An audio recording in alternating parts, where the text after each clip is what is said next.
جب مکہ مشکلوں سے پتہ ہوا تو پورے عرب کے ہر کونے میں یہ بات پھیل گئی کہ واقعی محمد صلی اللہ علیہ وسلم اللہ کے سچے رسول ہیں۔ اب پورے عرب میں اسلام کی روشنی پھیل چکی تھی، مگر کچھ فاصلے پر ایک اور بڑی طاقت بیٹھی تھی، رومی سلطنت، جو شام اور جورڈن کے علاقوں پر حکومت کرتی تھی۔ رومی بادشاہ کو خبر ملی کہ عرب کے لوگ ایک دین کے نیچے اکٹھے ہو گئے ہیں۔ اسے لگا کہ اگر یہ اتحاد بڑھ گیا تو ایک دن مسلمانوں کی طاقت ان کے لیے خطرہ بن جائے گی۔ رومیوں کے زیر اثر کچھ عرب قبیلوں نے بھی افواہیں پھیلائے کہ روم کا بادشاہ بہت جلد مدینہ پر حملہ کرنے والا ہے۔ کسی نے کہا لشکر 40,000 کا ہے اور کسی نے کہا کہ 1,00,000 سپاہی تیار ہو چکے ہیں۔ یہ بات جب مدینہ پہنچی تو نبی صلی اللہ علیہ وسلم نے فوراً فیصلہ کیا، ہم ان کے انتظار میں نہیں بیٹھیں گے بلکہ خود ان کی سرحد تک جائیں گے۔ آپ صلی اللہ علیہ وسلم نے سب مسلمانوں کو جمع کیا اور فرمایا جو بھی ایمان رکھتا ہے اسے اس لشکر میں شامل ہونا ہے، یہ اللہ کی راہ میں سب سے بڑی آزمائش ہے۔ مدینہ میں گرمی بہت زیادہ تھی، کھجوریں کم تھی، پانی کی کمی تھی اور کھانے پینے کا سامان بھی ختم ہونے کے قریب تھا، لیکن ایمان والوں کے دل جوش سے بھر گئے۔ حضرت عمر رضی اللہ عنہ نے آدھی دولت لا کر پیش کی، مگر حضرت ابوبکر صدیق رضی اللہ عنہ نے سب کچھ اللہ کے حوالے کر دیا۔ انہوں نے کہا میں نے اپنے گھر والوں کے لیے اللہ اور اس کے رسول صلی اللہ علیہ وسلم کو چھوڑا ہے۔ حضرت عثمان رضی اللہ عنہ نے سینکڑوں اونٹ اور گھوڑے دیے اور 1000 دینار نقد پیش کیے۔ غریب مسلمان بھی پیچھے نہ رہے، کسی نے ایک مٹھی کھجور دی، کسی نے اپنا ایک کپڑا صدقہ کیا۔ یہ منظر دیکھ کر آپ صلی اللہ علیہ وسلم کی آنکھوں میں آنسو آ گئے۔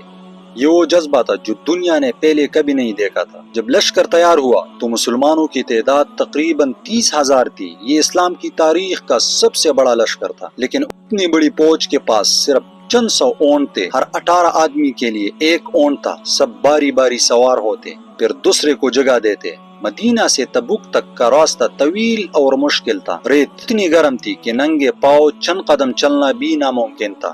پانی کی قلت نے حالات مزید سخت کر دیے۔ کچھ لوگوں نے بھوک مٹانے کے لیے اونٹ ذبح کیے، کچھ نے پیاس بجھانے کے لیے خالی مشکیزیں چوسے۔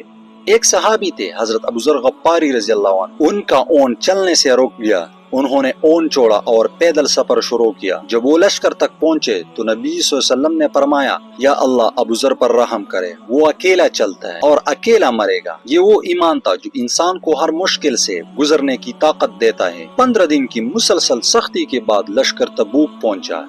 یہ جگہ رومی سلطنت کے بارڈر پر تھی۔ مسلمانوں کو یقین تھا کہ اب لڑائی ہوگی، لیکن وہاں پہنچ کر پتہ چلا کہ کوئی فوج آئی ہی نہیں، نہ رومی لشکر نہ کوئی تیاری۔ کچھ لوگوں نے کہا کہ رومی مسلمانوں کا جوش دیکھ کر ڈر گئے، لیکن نتیجہ دنیا نے دیکھ لیا کہ مسلمان اب کسی سے نہیں گھبراتے، وہ دشمن کے دروازے تک جا سکتے ہیں۔ تبوک کے آس پاس کے کئی قبائل اسلام کی سچائی دیکھ کر خود بخود نبی صلی اللہ علیہ وسلم کے ساتھ آ گئے۔ کچھ نے جزیہ ادا کرنے کا وعدہ کیا اور کچھ نے اسلام قبول کر لیا۔ بغیر جنگ کی اسلام کی سرحدیں شمال کی طرف بڑھ گئی۔ آپ صلی اللہ علیہ وسلم نے تبوک میں 20 دن قیام فرمایا۔ اس دوران علاقے کے لوگ خود آ کر بیعت کرتے رہے۔ کوئی لڑائی نہیں ہوئی، نہ کوئی خون بہا، لیکن جیت پھر بھی مسلمانوں کی ہوئی۔ مدینہ واپسی پر منافقوں کا اصل چہرہ بھی ظاہر ہو گیا۔ جو پیچھے رہ گئے تھے اب شرمندگی کے ساتھ بہانے بنانے لگے۔ مدینہ کے لوگ اپنے نبی صلی اللہ علیہ وسلم کا استقبال کرتے ہوئے گلیوں میں نعرے لگا رہے تھے۔ اسلام کی فضا اب پورے عرب میں پھیل چکی تھی۔ یہ وہ آخری جنگ تھی جس میں نبی صلی اللہ علیہ وسلم خود شریک ہوئے۔ اس کے بعد اسلام مضبوط بنیادوں پر قائم ہو گیا۔ رومی اور دوسرے بادشاہت اب جان چکے تھے کہ مسلمان ایک قبیلہ نہیں بلکہ ایک امت ہے جنہیں شکست دینا آسان نہیں۔ آپ صلی اللہ علیہ وسلم نے مدینہ واپس آ کر فرمایا اب وقت ہے کہ انسانوں تک امن، انصاف اور ہدایت پہنچائی جائے۔